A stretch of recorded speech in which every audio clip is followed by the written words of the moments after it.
가치 투자의 제가 정의를 간단하게 말씀드릴게요. 가치 투자는 그건 제가 그냥 나누는 거예요. 분류 방식입니다. 가치 투자는 두 개가 있어요. 전통적 가치 투자와 현재 가치 투자, 소소식 가치 투자. 이렇게 가치 투자는 두 개가 있어요. 하나가 뭐냐면 예전에 우리가 그 PBR 쓰는 거 있잖아요. 그리고 PER 쓰는 거 있잖아요. PBR은 뭐냐면 주가 순자산 비율이에요. 내가 이 회사를 뻥 폭파시켜서 공중분해를 해가지고 갖고 있는 유형자산 다 팔고 매출채권 다 받고 현금 다 그대로 가져오고 그 다음에 매입 채무 갚고 차입금 갚고 퇴직금 줄 거 다 주고 어쨌든 법인을 한 회사를 청산을 해버렸을 때 아예 이 회사를 없애버리자. 없애면 과연 내가 얼마 가지고 갈 수 있을까라는 개념에서 시작한 게 PBR이라는 개념입니다. 그러면 이 회사가 시가총액은 1,000억이에요. 이 회사를 공중분해시키면 2,000억이 나올 것 같아. 그러면 이거 지금 한 50% 정도 지금 할인되어 있는 거 아니야? 그러면 내가 지금 사서 이게 잘 묵혀두면 2,000억 되겠네 라는 가정하에 투자를 하는 게 PBR을 기반한 투자입니다. 그리고 다른 하나가 뭐가 있냐면 PER인데 요거는 뭐냐면 여러분들 이거는 PBR은 다 이해를 하고 계실 거예요. 근데 PER 개념을 이해를 못하는 경우도 있어. 아유 또 은둥구님 감사합니다. 좋은데 쓰겠습니다. 요 PER이라는 개념은 뭐냐면 이 회사가 똑같이 시가총액이 1,000억이에요. 1,000억인데 자 PER이 10배다. 이 회사가 10배다. 이게 무슨 개념이냐면 당기순이익이 100억이 나오는 거예요. 이 회사를 샀을 때 내가 이 회사를 샀을 때 본전을 가져오려면 나는 이 회사를 1,000억에 사야 되죠. 왜? 시가총액이 1,000억이니까. 시가총액이 1,000억이기 때문에 내가 이 회사를 살 때 1,000억이 드는데 이 회사는 1년에 100억씩 낸대요. 이익을. 그러면 퍼가 10배라는 건 뭐냐면 여러분들 이제 10배라고 써도 되고 10년이라도 써도 됩니다. 내가 본전을 찾으려면 10년을 투자를 해야 10년을 갖고 있어야 본전을 찾는 거예요. 왜? 이 회사는 1년에 100억씩 버는 회사니까 10년을 벌면 내가 산 가격만큼 가져올 수 있다라고 생각을 하는 거예요. 그 개념에 입각한 게 PER입니다. 이 회사가 1,000억인데 1년에 500억씩 벌면 퍼가 2배죠. 내가 2년만 보유하고 있으면 본전 찾겠네 라고 하는 개념으로 시작된 게 이 PER이에요. 그러면 PBR이라는 거에 기반을 해가지고 투자를 했을 때 보면 이 회사가 청산을 해야 돼. 이 회사가 없어져요. 공중분해가 돼가지고 전부 빚 갚을 거 다 갚고 공장 팔 거 다 팔고 땅 팔 거 다 팔아가지고 돈을 만든 다음에 주주들한테 나눠주는 개념이잖아요. 근데 그렇게 해요? 안 하죠. 저번 시간에도 얘기했지만은 전통적 가치 투자가 안 먹히는 이유가 그렇게 안 하거든. 많이 속았어요. 그 개념으로 투자를 하다가 요 또 PER로 올게요. PER로 왔는데 자, 이 회사가 500억씩 번대요. PER이 2배예요. 2배. 시가총액이 1,000억이에요. 그러면 2년만 보유하고 있으면 본전 찾잖아요. 근데 소액주주 입장에서 본전 찾을 수 있나요? 이 회사가 1년에 500억씩 버는데 배당을 합니까? 500억씩 배당을 안 하죠. 500억씩 배당을 안 하기 때문에 PER이 2배에서 머물고 있는 겁니다. 배당을 안 해요. 우리나라는. 배당 되게 조금씩 하죠. 뭐 거의 3% 4% 하는데도 은행 같은 경우에 있기는 하지만은 그게 실질적으로 이 회사가 지금 500억씩 버는데 배당을 안 한단 말이에요. 주주들이 가져올 수 있는 게 없는 거예요. 근데 이게 이제 조금 더 발전을 하게 되면 이 회사가 지금은 500억 벌지만 내년은 400억 그 다음엔 300억, 그 다음엔 200억, 그 다음엔 100억 이렇게 점점 줄어들 것 같은 경우도 있거든요. 정말 망하고 있는 사업 아니면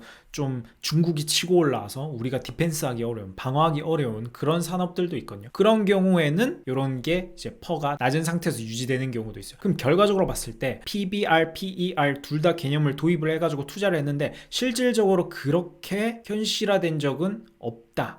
이거죠. 현실적으로 그렇게 된 경우가 없기 때문에 요즘에는 PBR이나 PER이나 잘 안 먹히는 거야. 물론 저도 이제 PER은 씁니다. 요거는 아직까지 써요. 조금 그래도 PBR보단 나아. 근데 요즘엔 PBR은 아예 안 먹혀요. 요 PBR이나 PER이나 잘 안 먹히는 이유가 그게 있습니다. 그러면 요즘 현재 가치 투자는 뭐냐면 오케이 좋아 그러면 너가 지금 1,000억짜리 회사야. 너는 지금 1,000억짜리 회사지만 지금 네가 이익을 50억 내고 있어. 그 다음에는 100억 벌고 그 다음엔 200억 벌고 그 다음엔 300억 버는 그런 회사들이 인기가 많아졌어요. 과거에는 퍼라는 개념이 처음 도입됐을 때는 이 회사가 계속해서 같은 돈을 번다는 가정하에 갔거든요. 그러면 이 회사가 지금 100억 버는데 10년이 걸려요. 본전을 찾는데 10년이 걸려요.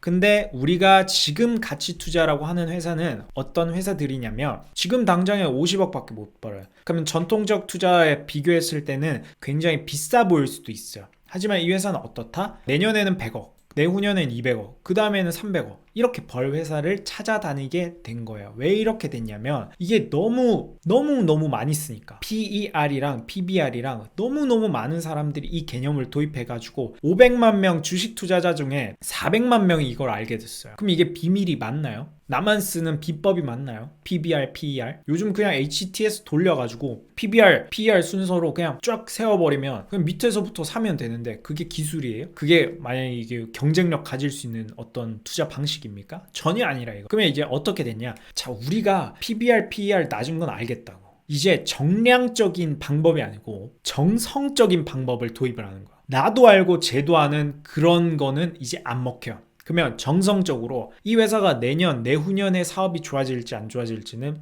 회사의 정성적인 면을 봐야 돼요. 공장을 짓고 있고 실제 제품이 잘 나가고 있고 사람들의 선호도가 올라가고 있고 브랜드 가치가 올라가고 있고 이 회사의 대표이사는 뭐 사업적 수완이 뛰어나고 이런 정성적인 면을 보게 된 거예요. 그게 지금 세상의 가치 투자입니다. 이게 소소식 가치 투자.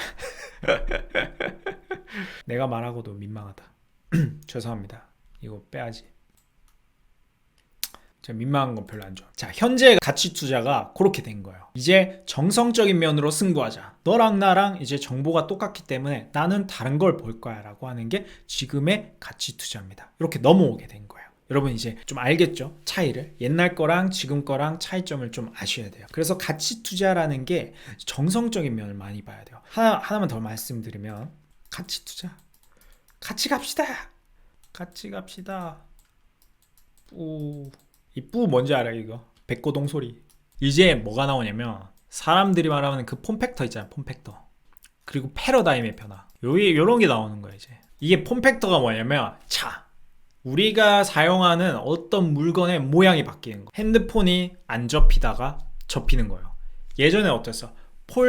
폴더식 핸드폰에서 슬라이드식으로 갔죠. 슬라이드식도 하고 폴더도 하고 하다가 아이폰이 나오면서 일체형 그냥 이 뭐라노 이거. 여튼 요즘 갤럭시나 아이폰 같은 유형으로 바뀌었어요. 근데 여기서 또 어떻게 바꾼다? 접는 형식으로 바꾸는 거죠. 너무 핸드폰이 커진 거예요. 사람들이 큰 화면은 보고 싶어요. 6인치, 7인치, 요즘 6인치도 작아. 6.7인치 바형 맞다. 테니스맨이 역시 테니스맨님한테 제가 슈퍼챗 500원 쏘고 싶네. 바 형식으로 바뀐 거예요. 핸드폰들이 폴더로 가는 이유 중에 하나는 바로 만들었을 때 6.7인치, 7인치 하면 대포거든. 사람을 때릴 수도 있는 거예요. 흉기로 쓸 수 있을 정도로 되게 커졌기 때문에 이거 너무 부담스럽다. 저만 해도 지금 바지에 핸드폰을 못 넣어요. 그냥 뭐 코트에 넣던지 아니면 손에 들고 다니던지 가방에 넣던지 하는데 이런 핸드폰이 너무 커졌기 때문에 접자. 다시 옛날로 돌아가 좀 접어보자 라고 하는 수요가 되게 많아졌습니다. 공급도 많아지고 접게 됐죠. 그러면 이게 지금은 한 번 접고 있죠. 힌지를 써가지고. 힌지라고 하면 이렇게 접힌 부분에 이렇게 있는 힌지, 요게 힌지예요. 이런 힌지가 새로 생긴 거예요. 원래 기존에 없었는데 새로운 폼팩터의 변화라고 해서 이런 업체들이 오르게 되는 거야. 근데 이게 여러분들 만약에 접히긴 접히는데 이렇게 접히면 어때? 3번 접히면 어때요? 아니면 2번 접히면 이런 식으로 이게 핸드폰이 많이 접히고 이런 식으로 막 엄청 접혀요. 나중에 막 그거 있잖아, 상소문 올리고 막 그런 것처럼 막 이렇게 딱 열고 굉장히 크게 만들 수도 있고 작게 만들 수도 있고 아니면 돌돌 말고 이런 형식으로 나오게 되면 완전 그것도 폼팩터의 변화죠. 완전 모양이 달라진 거죠. 그 다음에 우리가 또 집중해야 되는 게 뭐냐면 패러다임의 변화. 이게 세상이 아날로그에서 디지털로 왔잖아요. 그러면 지금 4G 세상에서 5G 세상으로 가고 있어요. 데이터가 굉장히 중요한 세상이죠. 데이터. 이런 세상으로 또 가고 있어요. 그럼 우리가 정성적인 변화는 알고 있어요. 아코디언 폰이래. 요런 지금 우리가 변화해 가는 거는 우리 몸소 깨닫고 있어요. 몸소 깨닫고 있는데 이런 거를 우리가 지금 정량적으로 실적이 나오기 전에 우리가 그런 걸 미리 캐치한다면, 미리 그걸 알고 있다면 우리는 현재적으로 실적 좋은 회사에 투자를 할 수가 있게 되는 거죠. 그게 요즘에 가치 투자입니다. 남들보다 빠르게 선점을 하는 거. 남들보다 조금 더 앞에서 생각하고 남들과 조금 더 다르게. 그냥 길 다니면서 다른 사람들 구경하고 이렇게 뭐 하지 마시고 그냥 저 사람 잘생겼네, 저 사람 예쁘네 이렇게만 하지 마시고 저 사람이 뭘 입었는지, 뭘 좋아하는지, 왜 저렇게 깔맞춤을 했을까, 왜 저 사람 디스커버리를 입을까? 왜 저 사람 휠라를 신을까? 뭐 그런 거. 얘 뭐야? 제 심지어 뭐 제 마이크 뭐 이런 것도 마찬가지. 그런 거를 좀 궁금해하면서 다니는 게 바로 가치 투자에 성공할 수 있는 지름길입니다.